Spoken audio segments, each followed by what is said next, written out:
والنذر لہم، ان کے لیے منت ماننا کہ مجھے بیٹا مل گیا تو فلاں بابے کی قبر پہ جا کے بکرا ذبح کروں گی، اس کے نام پہ بکرا ذبح کروں گی، فلاں بابے کی قبر پہ حاضری دوں گی، پیدل جاؤں گی، جوتے پہنے بغیر جاؤں گی، فلاں بابے کو خوش کرنے کے لیے، اس کا قرب حاصل کرنے کے لیے دیگ تقسیم کروں گی۔ یہ منت ماننی فوج شدگان کے نام پہ یہ بھی شرک ہے، کیونکہ منت ماننا عبادت ہے، اور عبادت کس کی ہوگی؟ ایک اللہ کی ہوگی۔ جب بھی منت مانے ایک اللہ کے لیے مانے۔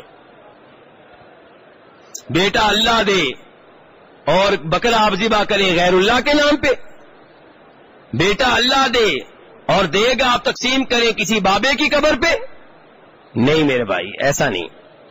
وَالذَّبْحُ لَهُمْ، ایسے ہی ان کے لیے، ان کے فوج شدگان کے لیے، بتوں کے لیے جانور ذبح کرنا، یہ ذبح کرنا میرے بھائیوں عبادت ہے۔ یہ ذبح کرنا کیا ہے؟ عبادت ہے۔ تو اگر آپ اللہ تعالی کے علاوہ کبھی کسی فوج شدہ کے نام پہ جانور ذبح کرتے ہیں، کسی بت کے نام پہ جانور ذبح کرتے ہیں، جانور ذبح کرتے ہیں کہ یہ قبر والا بابا خوش ہو جائے گا میرے اوپر، اس کا مطلب یہ ہے کہ آپ کا عقیدہ بڑا لمبا چوڑا ہے۔ ایک تو آپ کا عقیدہ یہ ہو گیا کہ بابا قبر میں ہونے کے باوجود سنتا ہے اور مجھے دیکھ رہا ہے، مجھ سے راضی ہوگا، میری مشکلات دور کرے گا، میری مدد کرے گا۔ ایک چھوٹا عقیدہ نہیں، بڑا لمبا چوڑا عقیدہ ہے یہ۔ ایسے ہی بابوں کے نام پہ آپ بکرے ذبح نہیں کرتے، اس کے پیچھے بڑا لمبا چوڑا عقیدہ ہوتا ہے۔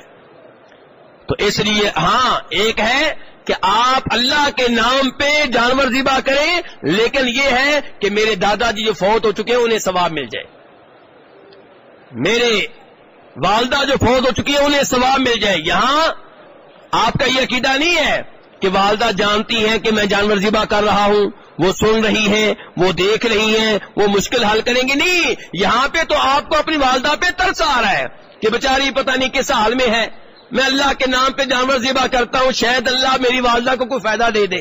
یہ اور چیز ہے، اور وہ اور چیز ہے۔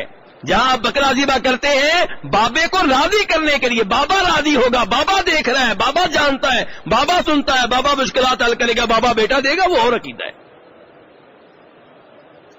تو اس لیے ان کے نام پہ، فوج شدگان کے نام پہ جانور ذبح کرنا، انہیں راضی کرنے کے لیے، یہ کیا ہے؟ یہ بھی شرک ہے۔